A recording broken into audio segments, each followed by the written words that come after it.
comenzado. Esta mañana queremos terminar lo que habíamos comenzado. Estamos dándole tipo de una conferencia de cómo defender su fe, porque los que estamos aquí ya somos parte del partido, ¿no? Ya somos parte del equipo. Pero no es para nosotros, no es para nosotros lo que estamos aprendiendo, sino cómo ayudar a otros. Están en otro partido, en otro equipo. La idea es, hermano, que el cristiano debe saber cómo defender su fe. Una de las cosas tristes es que en el cristianismo hay mucha ignorancia. El cristiano no sabe lo que cree, sabe quizás de 2 o 3 cositas y lo demás es, bueno, yo creo en Dios. Y debemos saber más de eso. Y debemos de poder hablar con otras personas inteligentemente sobre lo que creemos. Y eso es lo que estamos tratando de prepararnos para eso. Por eso le llamo la oportunidad y la obligación. Oportunidad porque hay mucha gente con preguntas hoy. Vivimos en un mundo donde la gente tiene preguntas sobre la fe, ¿qué tú crees? Han hecho entrevistas a jóvenes y muchos no han oído del arca de Noé, muchos no saben quién era Jonás. Y usted y yo sabemos eso desde que éramos chiquitos. Pero hoy día hay mucha ignorancia de la palabra de Dios. ¿Por qué? Porque la gente ya no va a la iglesia, la gente ya no busca de Dios. Y entonces hay una oportunidad para nosotros decirle, sí, esto es lo que la Biblia enseña, lo que yo he creído. No lo que el pastor me ha dicho, no lo que otras personas me han dicho, esto es lo que la Biblia dice. Porque la ignorancia está bien grande en esa área. Y por eso la Biblia nos dice a nosotros, el versículo que hemos estado repasando, es este versículo que está aquí arriba. Dice, sino santificad a Dios el Señor en vuestros corazones y estad siempre preparado para presentar defensa. Dice, con mansedumbre y reverencia ante todo el que os demande razón de la esperanza que hay en vosotros. Ese es el versículo que queremos que usted se memorice. Poco a poco se lo va a memorizar, quizás a oírlo tanto.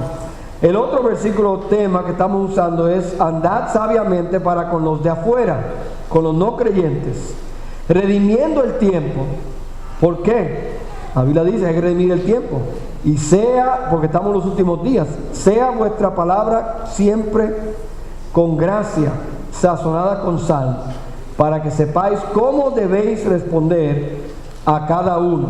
Entonces la Biblia está bien clara en esta idea de que el cristiano debe saber lo que cree.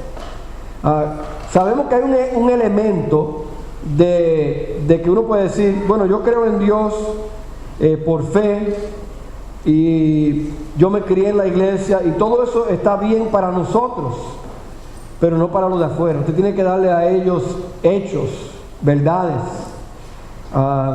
porque hay fanáticos de los dos lados, ¿no? Tenemos, por ejemplo, usted es fanático de un equipo de pelota o de baloncesto o un equipo de fútbol, y usted puede estar convencido de su equipo, pero la realidad es, usted mira el equipo y usted mira el récord y usted no puede decir, mi equipo es el mejor. Lógicamente, si su equipo no ha ganado un juego, su equipo no es el mejor. ¿Okay? A que usted diga, ese equipo es el mejor. Chequea los hechos y en los hechos dicen que tu equipo no sirve para nada. Okay. La idea es que tenemos que ver los hechos. Tiene que haber alguna verdad, alguna evidencia. ¿Ok? Entonces queremos darle esa evidencia a ustedes. El próximo domingo vamos a hablar sobre la evidencia de que hay un Dios. No evidencia nada más de la Biblia, aunque la Biblia da mucha evidencia de que hay un Dios. Vamos a hablar de evidencia fuera de la Biblia. ¿Cómo sabemos que hay un Dios? Y vamos a ver los diferentes argumentos que hay. Hemos estado aprendiendo eso en las clases de los lunes. El argumento de diseño es uno, el argumento moral es otro. Y vamos a darle esos argumentos para cuando usted hable con alguien, usted tenga un sentido de confianza de que, oh, ¿tú has pensado en esto? Y muchas veces no han pensado en eso. O usted lo va a sorprender porque usted sabe eso. La persona que no cree en Dios le va a decir, oh, ¿y tú sabías eso? Sí, yo sé eso. Y lo aprendimos. ¿Para qué? Para poder hablar inteligentemente de que creemos en Dios y que hay un Dios. Y que da la gran casualidad, que no es casualidad, de que el Dios en que creemos es el mismo Dios de esta Biblia. Ese es el Dios, porque hay muchos dioses con letra minúscula. El Dios con letra mayúscula solo hay uno y está aquí, revelado en la palabra. Y vamos a hablar de todo eso el próximo domingo. Así que es un anuncio para la próxima semana. Hemos visto, y voy a repasar rápidamente, si usted tiene un bosquejo de la otra semana, es el mismo, yo lo reduje para hoy, pero si usted tenía de la semana a otra, usted puede seguirlo llenando. Hablamos de preguntas fundamentales que la gente se hace, de por qué estoy aquí, cómo llegamos aquí, ¿hay un Dios? ¿Hay un futuro? ¿Por qué cosas malas pasan? Esas son preguntas que la gente se hace. Y hablamos de que cada persona, créalo o no, o pueda decirlo o no, tiene una cosmovisión, una visión del mundo, una vista del mundo. Y habíamos hablado un poco sobre eso la semana pasada, varias semanas atrás, la importancia de una cosmovisión. ¿Cuál es su cosmovisión? ¿Cómo usted ve al mundo? ¿A través de cuáles lentes? Todos vemos al mundo de una manera. El ateo ve al mundo por los lentes de que no hay un Dios. El cristiano ve al mundo por los lentes de que sí hay un Dios. Y la cosmovisión cristiana que yo le había dado es la siguiente.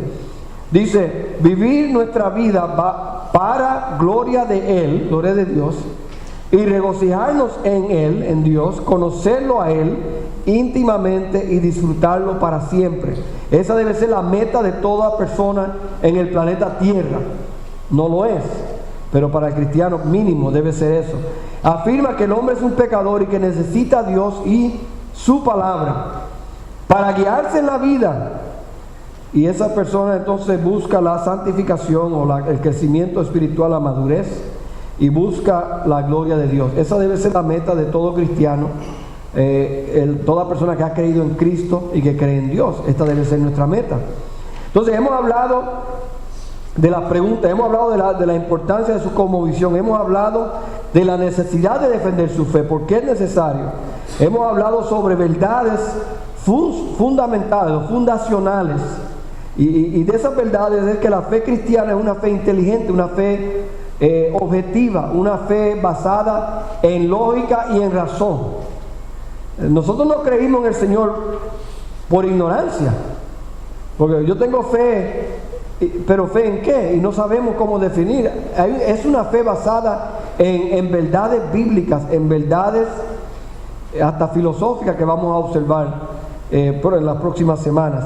Entonces la última, que es donde nos quedamos, que comenzamos la semana antepasada, es la última aclaración que es las 5 aclaraciones necesarias cuando defiendes tu fe.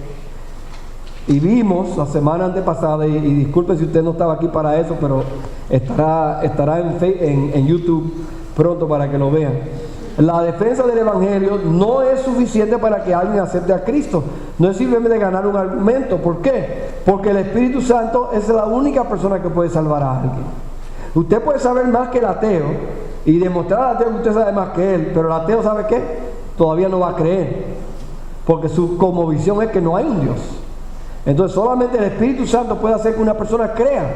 Solamente Dios puede darle a esa persona el don de fe para que los ojos sean abiertos y digan, sí, este es el Dios, sí, yo debo seguir a Dios. La otra que vimos es que la iglesia pueden hacer preparaciones para alcanzar a los no cristianos, los no salvos. Un ambiente amigable, un ambiente de familia, música bonita, vimos varias cosas, predicación práctica y bíblica, hablamos de todo eso. Hoy vamos a continuar, y yo sé que una introducción estoy dándola un poco rápida, pero la última es, su teología debe controlar su acercamiento a ellos. Entonces queremos ver 5 creencias bíblicas que deben ser una base para nosotros entonces defender nuestras creencias. Hay muchas doctrinas bíblicas, pero estas 5 creo, en mi opinión, que son fundamentales para nosotros presentar a otras personas la evidencia. La primera que hablamos la otra vez fue la depravación total del hombre. El hombre está perdido 100%. Usted no puede esperar, si usted cree en la depravación del hombre, usted no puede esperar que un hombre o una mujer haga lo bueno. No le debe sorprender que las noticias, los periódicos venden por crímenes, por robos, por cosas malas. Sorpréndase cuando las cosas venden por cosas buenas. Es que el hombre es depravado, el hombre, la Biblia dice, está perdido y sin esperanza, sin Dios. Los hombres no son neutrales con Dios, habíamos visto. El hombre sin ayuda no puede entender la verdad de Dios. En otras palabras, él está ciego. Hasta que Dios no le abra los ojos, él no puede entender. Por eso, por más que usted discuta con alguien, usted no va a ganar la discusión si ellos están todavía cegados por el enemigo. Entonces, la primera doctrina que queríamos resaltar aquí es la depravación del hombre. Y vimos estos dos pasajes. Dijo el necio en su corazón: no hay Dios. Dice la Biblia del hombre que no cree en Dios, que es un necio. No necio como nosotros usamos la palabra. Necio en que tiene la cabeza hueca, en que el hombre no sabe nada. El hombre dice en su corazón que no hay Dios. Engañoso es el corazón más que todas las cosas, y perverso, ¿quién lo conocerá? El hombre está depravado, el hombre está perdido sin Dios. El hombre solamente puede hacer lo malo. Usted no puede esperar que un hombre haga lo bueno, el hombre va a hacer lo malo. ¿Por qué? Porque el hombre es malo. Y eso es algo que usted tiene que entender, tenemos que entender eso.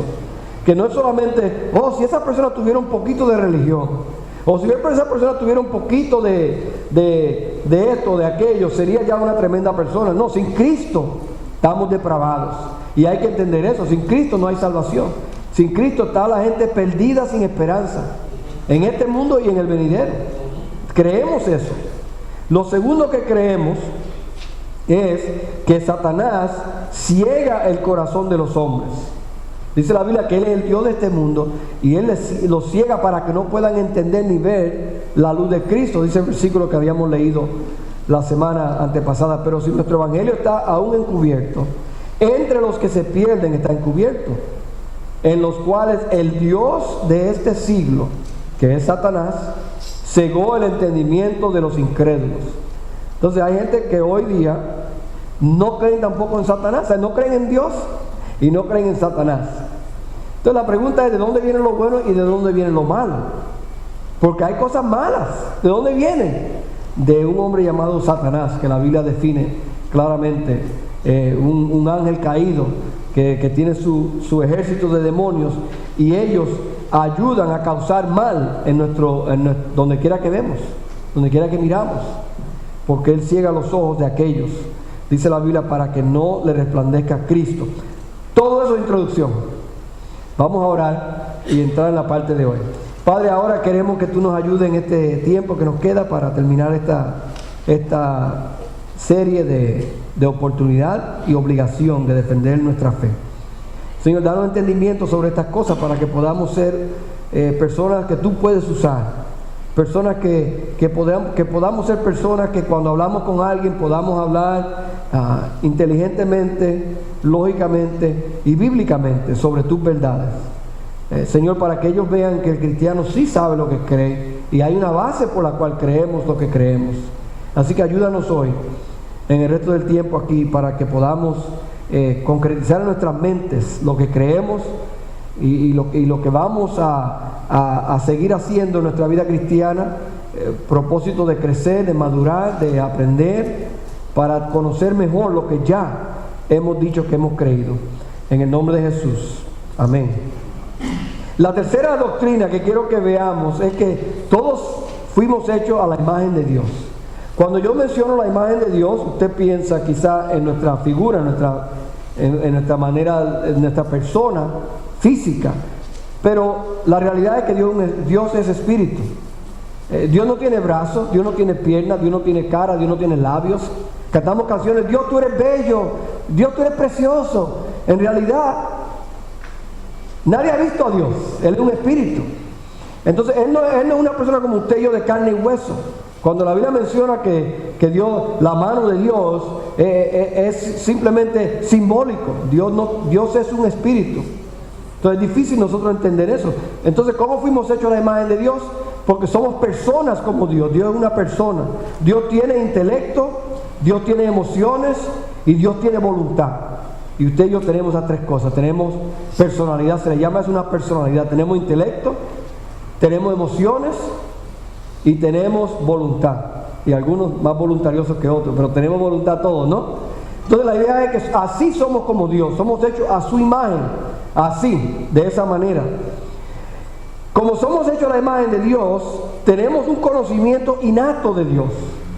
La gente que nunca han conocido civilización, cuando los encuentran, o descubren un pueblo que nunca habían conocido y van a sus cuevas y ven dibujos, todos adoraban a algo, al sol, a la luna, a un animal, a árboles, a algo tenían en su corazón que Dios ha puesto en nosotros desde que nacemos, un deseo de adorar a algo más grande que yo. Como no tienen la Biblia, pues no pueden saber que es el Dios de la Biblia, pero buscan adorar a algo, y ese conocimiento innato ya viene en el paquete, ¿ok? Cuando usted compra el iPhone incluye ahora, en el update incluye un flashlight, ya usted no necesita iTorch, ¿verdad? Ya usted tiene su propio, viene incluido en el teléfono, en el update, ¿verdad? Cuando usted nació, viene incluido en su sistema de que usted sabe que hay un Dios, de que hay alguien más grande que usted. No solamente eso, nuestra conciencia también nos dice que hay un Dios. Porque de alguna manera o de otra sabemos lo que es bueno y lo que es malo la mayoría del tiempo. Depende en algunas cosas, pero la mayoría del tiempo usted sabe que robar es malo. ¿Verdad? Si usted decide un domingo venir y llevarse mi iPad, que yo no lo coja, pero si usted se atreve a hacerlo, los diáconos ya saben estar pendientes de ellos, tampoco lo van a dejar salir con él, pero si usted decide robar algo, usted sabe que es malo, usted no se lo va a robar así. Bueno, pastor, ¿verdad? Usted no va a hacer eso. Usted va a quitarla de esto, metérsela detrás de... No le voy a decir cómo hacerlo, pues va y lo hace. No le voy a decir como yo lo haría. Pero el punto es que usted la esconde, usted la mete debajo de la Biblia, dentro de la Biblia, algo, y usted sale, y usted sale. ¿Por qué usted hace todo eso escondido así? Porque usted sabe que es malo. Dios nos da una conciencia y sabemos lo que es bueno y lo que es malo, aunque el mundo quiera decir que vinimos de animales y que lo malo es relativo y de que lo malo depende de tu cultura, qué es malo, qué es bueno. En realidad, lo malo es malo. Había un profesor que le estaba explicando a los estudiantes en una clase, un ateo, diciendo a los estudiantes que no había malo ni había bueno, que todo era relativo, no había morales ninguno. El muchacho va y le pregunta, un cristiano le pregunta, pero profesor, pero usted sabe que hay cosas que son malas y hay cosas que son buenas. Y dice, no, todo es relativo, depende. No hay en sí una norma para decir eso es malo o eso es bueno, todo es cultural. El muchacho lo mira y dice, ok. Y cuando el profesor sigue hablando con otro estudiante, él cogió la laptop del profesor y se fue por la puerta. Y el profesor se le fue detrás corriendo, eso es mío, ¿qué estás llevándote eso? Y él dijo, tú dijiste que no había malo y bueno. Pero como le afectó a él, ahora es malo, ¿ves? Entonces, es malo cuando te afecta a ti, tú sabes lo que es malo. Cuando alguien entra a tu casa a robarte, tú no dices, oh, esa pobre persona no sabía qué era lo bueno y qué era lo malo. ¿Y por qué entró de noche? ¿Y por qué entró por una ventana? ¿Y por qué entró cuando tú estabas durmiendo? O cuando tú no estabas. Ellos sabían que era malo. Entonces, Dios nos ha dado una conciencia que nos dice qué es bueno y qué es malo. Por eso la mayoría de los crímenes se cometen ¿cuándo? De noche. La mayoría. Es en la noche que roban las casas, ¿verdad? Normalmente. Conocimiento innato, conciencia. También hay otra C, y es creación. Podemos ver la creación de Dios y decir, hay un Dios, hay un diseñador, por tanto diseño, flores, animales. Usted mira la mayoría de los animales. ¿Cómo sabemos que hay un común creador entre el hombre y los animales? Miren los animales. Casi todos los animales tienen dos ojos. No 4, no 8, no 16, tienen dos ojos. Casi todos los animales tienen una nariz. Casi todos los animales tienen una boca. Casi todos los animales tienen dos pulmones. Casi todos los animales, no en el agua, pero fuera del agua, tienen 4 extremidades, ¿no? Tienen brazos o piernas, 4. Y todo eso, ¿de dónde salió? Un diseñador. Dios lo diseñó así. Y por eso la gente dice, pero el hombre se parece mucho a este animal, el corazón del cerdo se parece más al corazón del hombre. Es un diseñador común, no es evolución. Es que el diseñador fue común. Él hizo todo común, Él diseñó todo, hay un diseño. Entonces en la creación vemos el diseño de Dios y sabemos que hay un Dios. Por eso desde que nacemos tenemos conocimiento innato, nuestra conciencia. A unos niños pequeños, usted tiene un niño de 2 años, por ejemplo, quizás menos de 2, y hacen algo malo y se esconden, ¿verdad? ¿Cuántos han visto eso? De 2 añitos, a veces de 1 año, Hacen algo, por ejemplo, usted está enseñándole a ir al baño y el niño está aprendiendo a ir al baño y un día tiene un accidente. Él se quita el pantalón y lo esconde. Usted lo va a descubrir tarde o temprano. Ojalá que sea más temprano que tarde, pero tarde o temprano usted descubre ese pañal y dice, ¿qué pasó aquí? El niño tuvo un accidente, pero no quiso que usted lo supiera. Y los niños pequeños saben hacer esas cosas. ¿Por qué? Porque Dios ha puesto en ellos una conciencia, aún los niños pequeños. Entonces queremos seguir con el versículo que dice, entonces Dios dijo, hagamos, noten ahí plural, Dios es uno, pero en tres personas, el Padre, el Hijo y el Espíritu Santo. Dice, hagamos al hombre a nuestra imagen, conforme a nuestra semejanza, y señoree en los peces del mar, en las aves de los cielos, en las bestias de toda la tierra, en todo animal que se arrastra sobre la tierra. Dice, y creó Dios al hombre a su imagen los creó, y noten, los creó varón y hembra. No varón, homosexual, bisexual, transexual, qué sé yo ni qué. Los creó hombre y mujer. Ok, no lesbiana, gay, bisexual, transgender, nada de eso. Él los creó un hombre y una mujer. Así fue que Dios los creó. Entonces vemos eso bien claro en la Biblia. Entonces vemos la depravación del hombre. Satanás ciega el corazón de los hombres, la imagen de Dios en los hombres. Y la próxima, vemos el ministerio del Espíritu Santo convenciendo al mundo. Es el trabajo del Espíritu Santo convencer al mundo, no el trabajo suyo ni el mío. No debemos ser obstáculos para ese trabajo. Debemos permitir que el Espíritu obre, que nos use a nosotros y a través de nosotros para que la persona pueda conocer a Cristo. Pero en realidad, el trabajo de convencer a alguien a venir a Cristo es del Espíritu Santo, no es suyo. Si usted convence a alguien, así de rápido la persona puede ser no convencida. Si el Espíritu Santo los convence, es algo duradero. Miren el versículo que dice bien claro, Juan 16, 7 y 8. Déjame ponerse los dos aquí arriba. Dice, pero yo os digo la verdad, os conviene que yo me vaya, porque si no me fuere, el Consolador, que es el Espíritu Santo, no vendría a vosotros, mas si me fuere, os lo enviaré. Y cuando Él venga, el Espíritu Santo venga, Él convencerá al mundo de pecado, de juicio, de justicia y de juicio. Es el trabajo del Espíritu Santo. Usted y yo debemos de estar preparados para defender nuestra fe y para hablarle a alguien de nuestra fe. Pero a la larga, dice la Biblia, uno siembra, otro le echa agua, pero Dios es el que da el crecimiento. Entonces, como quiera que sea, tenemos que depender de la obra del Espíritu Santo en esta área de convencer al mundo. Y la última, quiero que veamos, la número 5, o la letra E, es la importancia de estos medios espirituales que Dios nos ha dado. Dios nos ha dado muchos medios espirituales, pero aquí voy a mencionar 3 bien importantes: las Escrituras o la palabra de Dios. Esto no es simplemente un libro hecho por hombres, esto es palabra de Dios. Y ese es uno de los mensajes que vamos a dar. ¿Por qué nosotros creemos que la Biblia es la palabra de Dios? ¿Hay evidencia externa? Sí. ¿Hay evidencia interna? Sí. Vamos a hablar de ese mensaje al final de este mes, de la palabra de Dios. La oración es una manera también. Yo he visto, y usted también ha visto, contestaciones a oración. Usted ha orado, Dios ha orado. Usted ha visto una persona enferma, usted ha orado, ha visto sanidad. Usted ha orado por un trabajo, Dios se lo provee. Usted ha orado por una situación en su familia, Dios lo hace. Hemos visto la oración como Dios obra. Pero también en la oración, nosotros también escuchamos a Dios. Dios también, cuando oramos a Él pacientemente y con tiempo, es una conversación, no audible. No es que usted va a oír la voz de Dios necesariamente, pero usted va a tener esa intimidad con Él. Usted hablando, leyendo su palabra y Él devolviéndole a usted en su pensamiento, en su corazón, lo que Él quiere decirle. Y la última es dependencia de Dios. Nosotros, cada uno de nosotros, cuando nos entregamos a la Biblia, a leerla y a orar a Dios, estamos demostrando dependencia de Dios.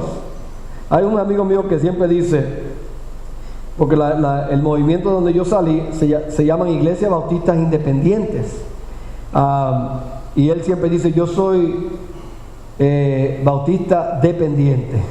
no independientes. ¿Por qué? Porque yo soy dependiente del Espíritu Santo. Me gusta esa idea. Somos dependientes de Dios.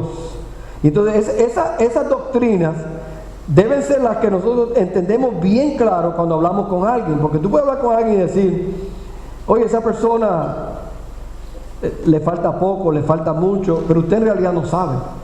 El Espíritu Santo es el que va a hacer la obra y usted tiene que depender de él. Usted hace su parte y entonces permite que el Espíritu Santo haga lo demás y obviamente lo más importante. Entonces, hermano, vamos a ver ahora también número 5 en sus notas. Si usted tiene sus notas, la número 5, y yo le di ahí una lista. ¿Y por qué se la di? Porque quiero que la tengan. Porque Dios no nada más nos dio una cosa para ayudarnos a entender su grandeza y sus verdades. Dios nos ha dado a nosotros un sinnúmero de cosas. Vamos a dar una lista ahora de cosas que Dios nos ha dado para confirmar que Él es Dios, para confirmar que esta es su palabra. Y todavía el mundo no lo rechaza. Ahora, usted le pregunta a un ateo, ¿qué evidencia tienen ellos del ateísmo? No tienen ninguna. No hay evidencia de evolución. No hay evidencia del Big Bang. No hay ninguna evidencia, no hay nada. Nosotros tenemos evidencia tras evidencia tras evidencia. Y miren esta lista que les voy a dar aquí, que el Espíritu Santo nos ha dado. En esta próxima lista, la primera es, la letra A, es profecía predictiva. La idea aquí, hermano, es que la Biblia está llena de profecías que se cumplen. Profecías, algunas son de 50 años y se cumplen, algunas son de 100 años y se cumplen, algunas son de 500 años, se cumplen, algunas son de 1000 años y se cumplen. Cuando el Señor Jesús nació, se cumplieron 18 diferentes profecías del Antiguo Testamento en un día. Dice la Biblia, y no eran profecías como Nostradamus, que usted ve una profecía de Nostradamus y ponerla en cualquier tiempo y cae. Y además, ¿cuándo es que la gente descubre las profecías de Nostradamus? Después que pasó. No es una profecía si se descubre después que pasó. La profecía de la Biblia fue antes de que las cosas pasaran. Y se dijo que él iba a nacer de una virgen. Se dijo en Isaías. Y Jesús nació de una virgen. Dice la Biblia que Jesús iba a nacer en Belén de Judea. Jesús no era de Belén de Judea, Jesús era de Nazaret. Pero su mamá y el papá tenían que viajar porque José fíjate que María tenía que casarse con José. José era de Belén de Judea y ahí tenía que nacer el Señor Jesús. ¿Por qué? Porque Miqueas lo dijo 500 años antes. Él tenía que nacer ahí. ¿Y qué fue? Que María llamó a su ginecólogo, mira, quiero una cesárea en Belén. No había cesárea. Ella dio a luz naturalmente, ¿dónde? En Belén. Específicamente la profecía se cumplió. La Biblia dice que iban a venir hombres grandes del oriente a verlo. Los reyes magos que decimos, vinieron a verlo. Profecías bien específicas. Cuando Jesús murió en la cruz, más de 33 profecías se cumplieron en la muerte de Jesús. 33. Así que la profecía nos da evidencia de que la Biblia es la palabra de Dios. Y si la Biblia es la palabra de Dios, entonces Dios, el Dios que nosotros servimos, es el Dios de esta Biblia. Los milagros, tantos milagros en la Biblia. Muy poca gente niega el hecho de que un día, por medio de obviamente el profeta Moisés, la Biblia dice, pero el mar rojo se abrió. Y muy poca gente niega esa historia. ¿Por qué? Porque esa historia no solamente se encuentra en nuestra Biblia, se encuentra en otros documentos antiguos. El diluvio, hay muchos documentos no cristianos que hablan de un diluvio universal. ¿Y por qué usted ve los fósiles en muchos sitios? Usted ve ciudades enterradas debajo tierra. ¿Qué pasó? El diluvio. Algunas ciudades no volvieron en sí, se quedaron enterradas y las siguen descubriendo. Esta semana descubrieron otra ciudad. Han descubierto fósiles en montañas altísimas, que los animales murieron. ¿Y cómo murieron tan alto? Tratando no de ahogarse. Y ahí murieron y ahí se quedaron. Hubo un diluvio. Entonces los milagros de la Biblia confirman. También hubieron muchos autores durante el tiempo de Jesús que hablaron de estos milagros, que Jesús hacía milagros. Josefo y otros historiadores documentan estos milagros y estas verdades que Jesús hizo. Entonces los milagros confirman. Vamos a seguir aquí. Los asuntos de la Biblia y ciencia. Cuando la Biblia habla de ciencia, la Biblia es correcto. Cuando el mundo no creía que el planeta era un círculo, la Biblia decía que el planeta era un círculo. Tuvo que ir Cristóbal Colón a probar que era un círculo. Sin embargo, ya la Biblia lo decía muchísimo tiempo antes. Y otros puntos de ciencia que no podemos elaborar hoy mucho. Asuntos de la resurrección de Cristo, quizás la evidencia mayor de que hay un Dios. ¿Por qué? Porque hubieron testigos oculares, testigos que vieron a Jesús. Más de 500 lo vieron después que resucitó.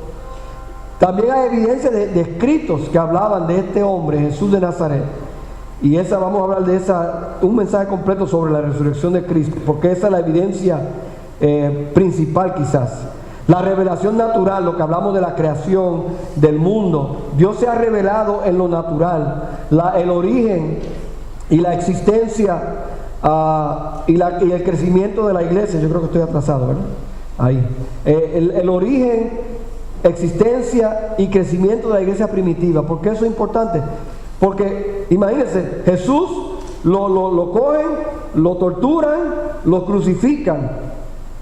Y luego estos discípulos ahora empiezan a predicar al público, en lugares públicos, a predicar sobre este mismo evangelio de Jesús. ¿Cuál es el mensaje principal en el libro de Hechos?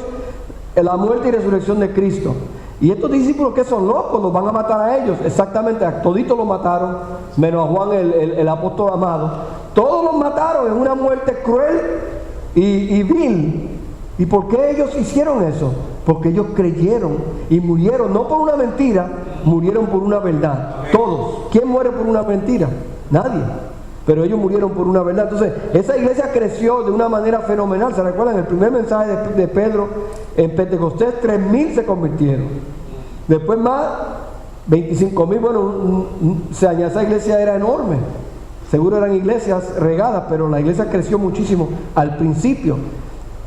También vemos el origen de la nación de Israel, que todavía tenemos a Israel. Todavía un poder mundial Israel. ¿Dónde comenzó Israel? Desde Abraham comenzó Israel. Wow, Abraham está en Génesis 12. O sea, desde el principio de la Biblia comienza esta nación. Han tratado de eliminar a esta nación a través de las edades, ¿no? Los babilonios trataron, los asirios trataron, los filisteos trataron. Todavía los iraníes están tratando y otros grupos en el Medio Oriente todavía están tratando de eliminar a Israel. Sin embargo, Israel sigue, decimos en Puerto Rico, vivito y coleando. No lo pueden tocar. ¿Y de dónde salió esa nación? De Génesis 12 empieza que Dios llama a Abraham. Y esa nación sigue todavía hoy. Y ese fenómeno que esta nación sigue. Hay naciones que hubieron y se deshicieron y nadie sabe de ellos. Y hay que descubrir piedras o sitios para decir, mira, esta habla de una tribu, de una nación, pero nadie sabe de quién está hablando. De Israel. Siempre sabe de quién están hablando. Porque Dios es el Dios de Israel. Y Dios se encarga de Israel. Y Dios todavía protege a Israel. Así que tenemos, y cuando usted habla con israelitas, ellos saben de qué tribu son. ¿Y cuáles son las tribus? Las 12 tribus de Israel, que son los hijos de Jacob. Me encanta cuando Netanyahu habla a las Naciones Unidas. Yo pagaría dinero para ver eso en persona, para mirarlo alrededor que están pensando, porque la gente cree que este tipo es un loco. Él dice, yo soy de la tribu de Benjamín, dice. Y habla así de dónde él viene, de quién él es, de su papá, y tremendo cuando él habla. La religión de Israel, hermano, todavía sigue fuerte, y eso viene de la Biblia. La literatura cristiana que se escribió después de la Biblia, hubieron documentos después de la Biblia, en los primeros siglos, que escribieron sobre las verdades de la Biblia. Todavía algunos de ellos testigos que estaban presentes cuando pasó lo que pasó, y ellos hablan de esa. Son evidencias, hermano. Todo esto son evidencias de que lo que usted y yo hemos creído no es un mito, no es algo que alguien descubrió en una cueva, o como los mormones que descubrieron detrás de una cortina. El libro de los mormones, ¿cómo vino? Joseph Smith leyendo detrás de una cortina, nadie vio lo que le estaba leyendo. Detrás de una cortina, él dictándole a alguien para que escribiera este libro de Mormón. Hermano, así no fue que vino, lo que nosotros creemos no vino así escondido detrás de una cortina. Lo que usted y yo creímos no vino de una cueva o de algo que alguien enterró o de un mito que un loco escribió. Lo que usted y yo creemos tiene evidencia tras evidencia tras evidencia. Y le estoy dando algunas aquí. El carácter de la Biblia y sus primeras versiones no se contradicen. Usted sabe que hay más de 5.200 manuscritos y no se contradicen de la Biblia.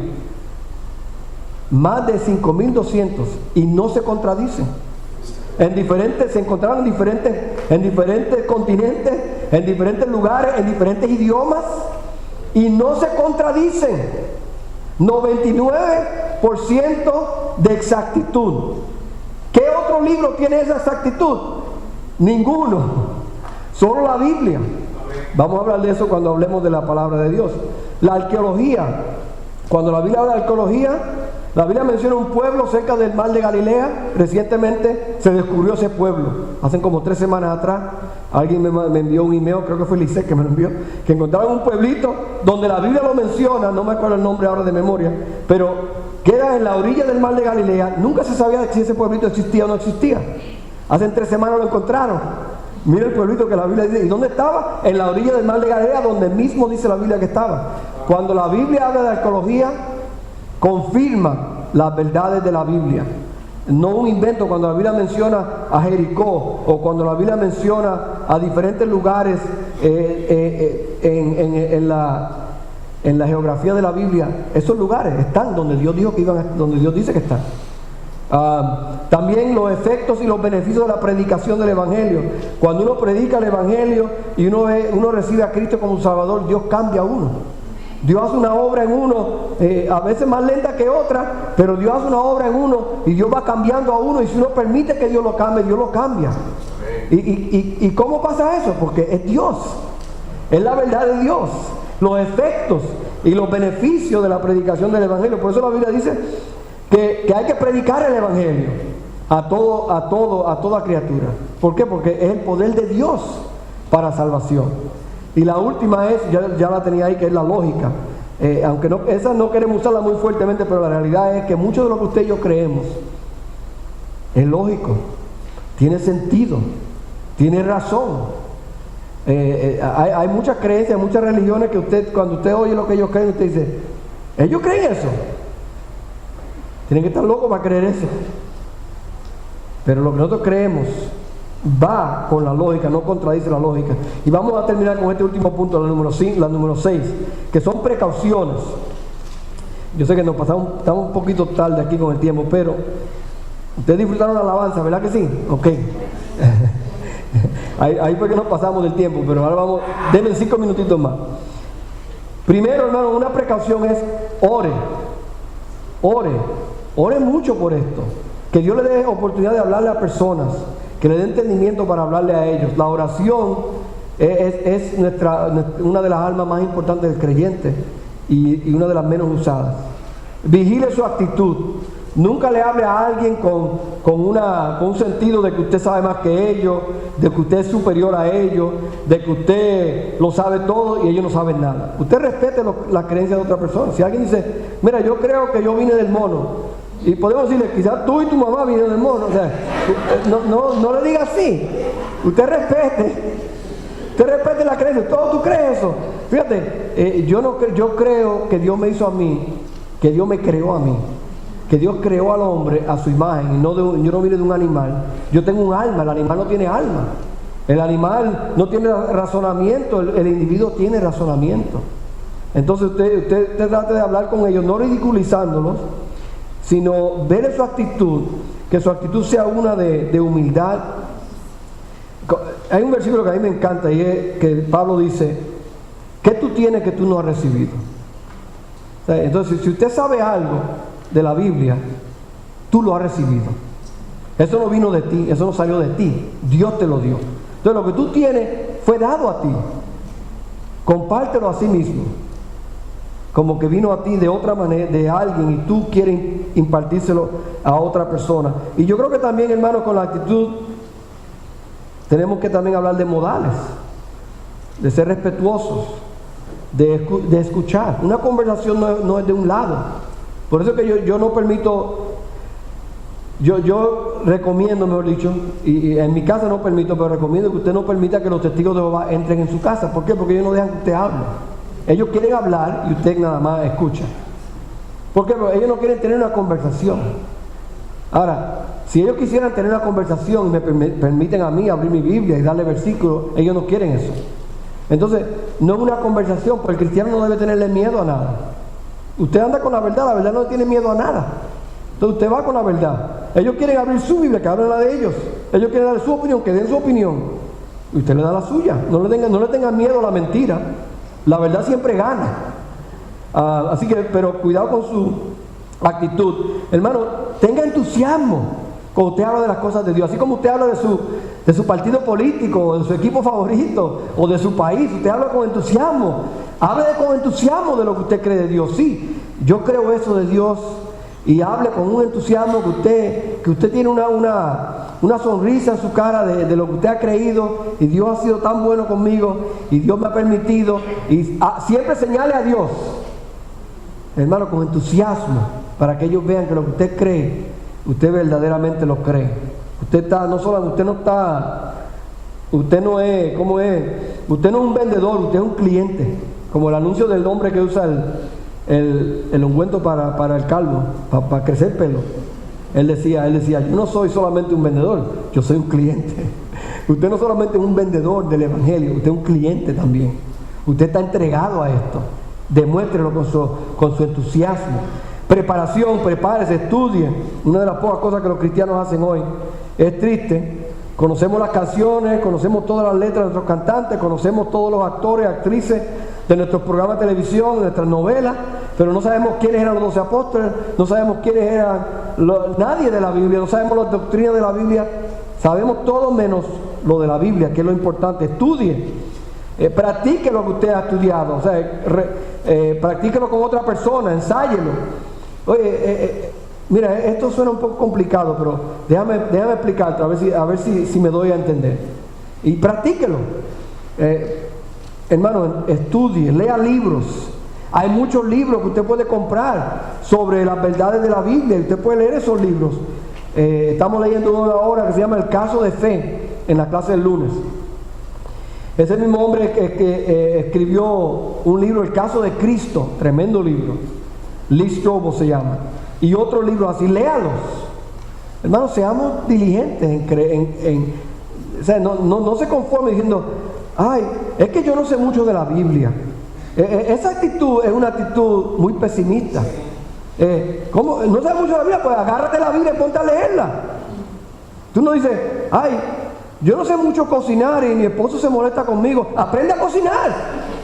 Conmigo receta. Habla con una hermana de la iglesia que sabe cocinar y aprende. No se rinda porque no sabe. Ay, yo no sé cómo hacerle un tune-up a un carro, pero el mecánico me cobra $100. Yo voy a aprenda a hacer un tune-up usted mismo, cambiar los espares, cambiar el aceite, cambiar el filtro. Aprenda usted a hacerlo. Disculpa, Jonathan, sé que estoy robando un poco de negocio. O lléveselo a Jonathan, él le cobra barato. Pero el punto es, aprenda usted. No se conforme con la idea de que yo no sé. Aprenda.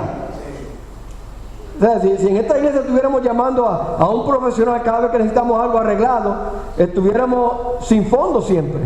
Nosotros mismos lo hacemos. ¿Qué son? 2 cables. ¿Qué hay que hacer? Es electricidad, es positivo y negativo. Ya, vamos a hacerlo. Entonces, no le tenemos miedo a las cosas, a nada. Pero la Biblia le tenemos miedo. Yo no sé mucho de la Biblia. Y como que es un libro místico, como que usted tiene miedo de entrar. Éntrale. Métale mano. Léalo. Y lea otros libros que hablan de la Biblia. No se rinda con la idea de que es que yo no sé mucho. Aprenda entonces. ¿De quién es la culpa que usted no sabe mucho? Es suya. No es culpa mía que usted no sabe mucho. Aquí tratamos de enseñarle de aquí. Pero usted tiene que volver a su casa y aprender. Cuando alguien me dice, pastor, yo no estoy seguro de lo que yo creo, ¿qué estás haciendo para investigar? Nada. Nunca vas a investigar. Ponte a leer, ponte a estudiar, ponte a buscar. Y si tú buscas, yo sé que tú vas a encontrar la verdad. Porque yo no tengo miedo de eso, yo sé cuál es la verdad. Y tú la vas a encontrar si la buscas. Si no la buscas, si te rindes, Hermano, vamos a ser estudiantes de la Biblia, estudiantes del cristianismo, vamos a ser estudiantes. Lea libros, cuando usted lee libros, cuando usted se prepara, cuando usted estudia, usted tiene confianza. Cuando usted habla con alguien, usted empieza a hablarle a alguien y dice, oh, pero yo no creo en esto, yo no creo en aquello. ¿Tú has pensado en el argumento del diseño? Wow, se van a, como, ¿tú sabes de eso? Sí, como Dios creó las cosas con diseño. Y usted le habla del argumento de diseño, y entonces usted le explica por qué usted cree que hay un Dios, porque hay diseño en todo lo que vemos. Y si hay diseño, hay un diseñador. Si hay leyes, hay un legislador. Y usted le habla. Y la última es memorización. Usted debe memorizar algunas cosas. Y por eso en esta serie le estoy dando más notas de lo que normalmente doy y más llenas de lo que normalmente lleno. ¿Por qué? Quiero que usted las tenga en sus manos para que usted las pueda repasar, las pueda usar con otra persona. Entonces yo le animo a que usted siga aprendiendo. La semana que viene vamos a hablar de la evidencia. Déjeme brincar uno más ahí, rápido. Ese es el versículo clave, pero la próxima semana es evidencia de que hay un Dios. Vamos a comenzar con esa, porque esta es la más, quizás importante, porque esa es la que más atacan. ¿Cómo puede haber un Dios? No hay Dios, Dios no existe. Esta semana yo lo oí varias veces en el trabajo, que no hay Dios. ¿Cuánta gente lo dice usted? Usted habla con gente y muchos dicen, yo no creo en Dios. Ya la gente, sin vergüenza ninguna, lo dicen. O sea, que antes muy poca gente lo decía. Ahora la gente bien común, yo no creo en Dios. O si hay un Dios, yo no sé quién es, no me interesa. Pues queremos demostrar con evidencia fuera y dentro de que hay un Dios. Y que es el Dios de este libro, de la Biblia. Vamos a probar. Y usted va a ver conmigo, y yo espero que usted quede más convencido de lo que está hoy, pero que usted pueda entonces hablar con otras personas y ayudarles a ellos a traerlos a Cristo a ellos. Vamos a orar. Padre, gracias por tu palabra, gracias por estas verdades que estamos hablando. Señor, que es tan importante estas cosas, y es difícil de exagerar la importancia, porque vivimos en un mundo tan secular, en un mundo tan apartado de Dios, que realmente nos toca a nosotros aprender y ponernos al día y leer y conocer, para que ya no seamos cristianos ignorantes, cristianos sin conocimiento, sino que seamos cristianos con conocimiento. Hemos aprendido, hemos tomado el tiempo que tenemos que tomar para leer, para estudiar. Hemos disciplinado nuestra propia vida para sacar un tiempo para leer y estudiar y aprender estas verdades bíblicas. Que no nos conformemos con lo que sabemos hasta hoy, que no nos conformemos con lo que el pastor nos enseña solamente, sino que vayamos más allá, que busquemos más allá, que invirtamos dinero comprando libros de estudio, Biblias de estudio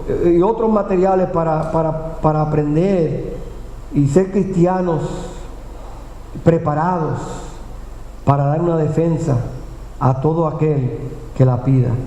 Señor, ayúdanos a ser un ejército de cristianos con conocimiento, para la gloria tuya y para el engrandecimiento de tu reino, no de la iglesia, de tu reino.